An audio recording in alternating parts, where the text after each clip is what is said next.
When it came to that breathless, unrequited love, longing from afar, pounding heart romance, no decade did that quite like the 80s. Being a goth in the 90s, myself and my peer group, we loathed pop culture. In the 80s, everything from the music to the movies was loaded with that heartbreaking, melancholy magic, which really became an intrinsic part of my nature, and we were 80s kids through and through, coming of age in the 90s. In the 80s, I was just a little kid. My Saturday morning routine consisted of me watching Pee-wee's Playhouse, and the milk carton I used to pour my morning cereal featured photos of missing children with a hotline to call if you knew anything of their whereabouts. Pretty morbid, huh? Definitely put a damper on going outside to play as a little kid.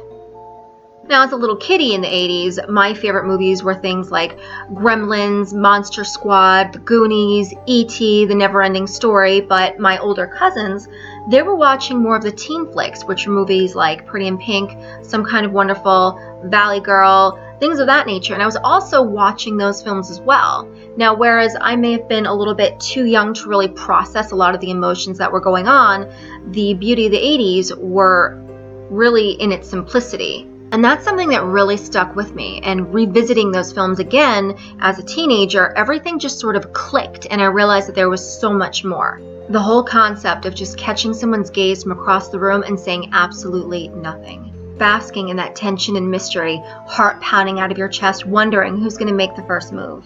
That feeling right there was something worth holding on to.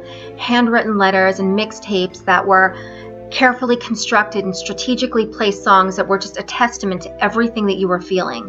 This was the norm. Being so immersed in music and movies that put love on a pedestal, it gave us a different perception of how we pursued it, how we felt it, and how we treated it. And being a goth, that intensified it. The literature, the music so somber yet wrought with emotion, the dark and dramatic fashion, and for some of the vampires and the emotional torment that comes along with eternal life. The non-sparkly kind. When it comes to 80s movies, I can really go on for ages, but I selected 3 that have influenced me immensely, and they feature cameos from goth bands, some fantastic soundtracks, a really good peek into the subculture of the decade, and it's like basically our mothership. First one up, Pretty in Pink. Now, I remember I used to watch this movie when I was younger, like a little kid in the single digits. However, I rediscovered the movie when I was about 15 years old, and I remember exactly why I was rediscovering this movie. It was a Friday night, and I was grounded. And the reason that I was grounded is because I succumbed to peer pressure, and my friends were dabbling in cigarettes and smoking, and I got caught with a cigarette. I'm not a smoker, wasn't then, but needless to say, I got caught with a cigarette and I was grounded. I was home, Pretty in Pink came on TV, and I remember just being enamored of this movie from start to finish. And no more than a minute after the movie had finished, I was on the phone with my friends telling them all about this movie, how they have to see it. And about a week later, I owned it on VHS, and we were all equally obsessed, and they were all borrowing the film from me. The screenplay of this movie is written by John Hughes, and John Hughes was completely intrigued by the mentality of the American teenager. He observed and really got into the mindset, very interested in peer groups and social circles and how they operated. Through watching his movies, I didn't know if it was a social stigma at the time between rich and poor, but he seemed to associate low-income families with those being involved in the alternative subculture. For whatever reason, the wealthy kids were never depicted as part of that scene. Goth, punk, post-punk, none of it. And the type of relationship that this man absolutely loved to explore was the modern-day semi-star-crossed lover type, which meant that it was a couple that were basically hit by opposing forces from either side of their peer groups, making them doomed to fail. John Hughes really liked to explore this by taking 2 people from entirely different social circles and putting them together. One side is rich and a bit of a yuppie, while the other side is low income and obviously part of the alternative subculture, as we discussed earlier. So, do they stay together and persevere against the opposing forces, or do they succumb to peer pressure?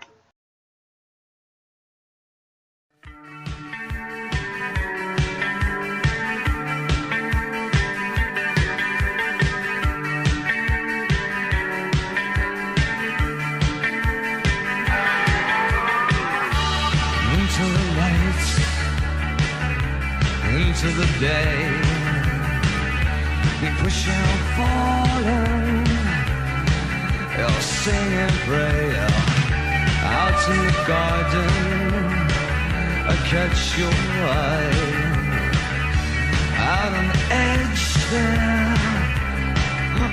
can fly. Sometimes our anger will tear us apart. Fever that grips us is breaking our hearts.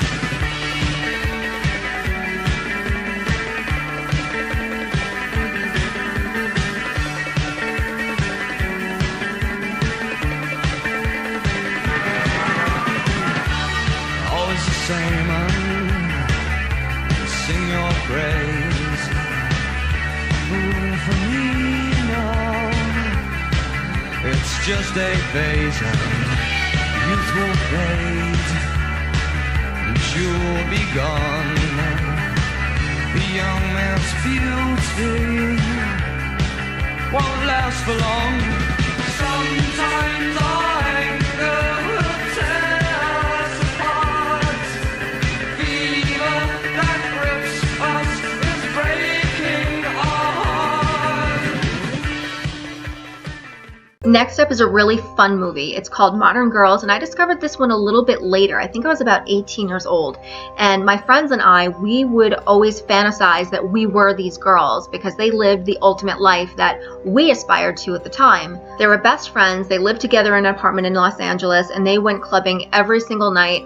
And they were all each quirky and unique and interesting in their own way. Despite the fact that this was a very fun, lighthearted, sort of cheesy 80s movie, it resonated with my friends and I on such a deep level that we wanted the lifestyle that this movie had presented. Just the overall excitement of it appealed to us. We wanted to be Kelly, Margot, and Cece.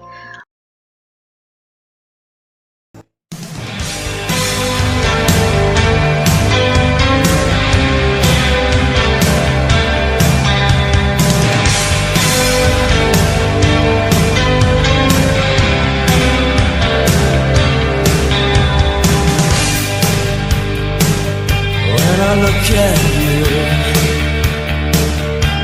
it fans the fire, a careless flame, a reckless desire that won't let us be in summertime under a moon, a queen of kings. All we want is everything, so we risk a life in summertime. Thunder thrills you, lightning kills you. Live by passion, die by passion.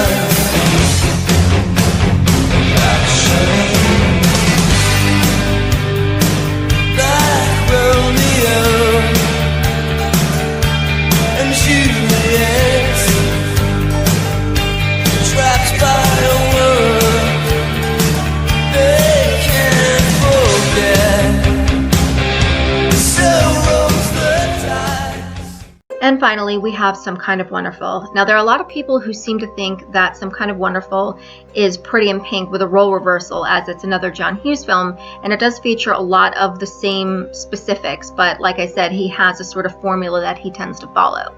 My friend Elena had actually first introduced me to Some Kind of Wonderful. We were at her house and she said, there's this movie you really have to see. And she pulls out a VHS tape, and I think it was one that was even recorded off the TV because I remember the masking tape and then the name of the movie being handwritten on it.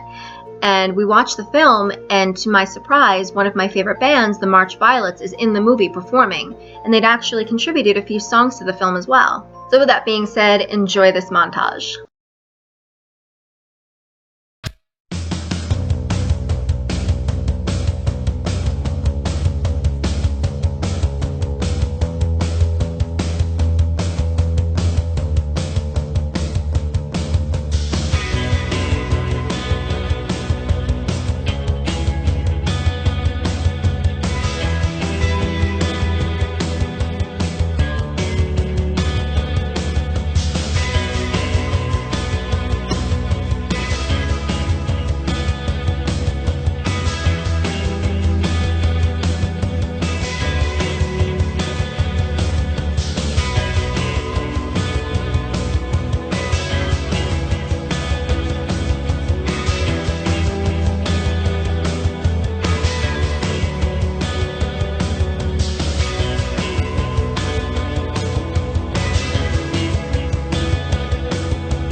So there it is. I hope you enjoyed it. I hope I've inspired you at least to see one or maybe even all 3 of the films. I also hope that it served as a good reference point into the mentality of the 80s/90s goth.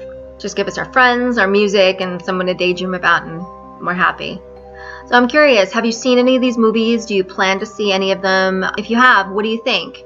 I'd like to hear in the comments below. Also, I'd love to hear any of your favorite 80s movies. On top of the ones that I've listed, I'm also going to put a listing of a bunch of other 80s movies that are definitely worth seeing. And I hope you've enjoyed, and until next time.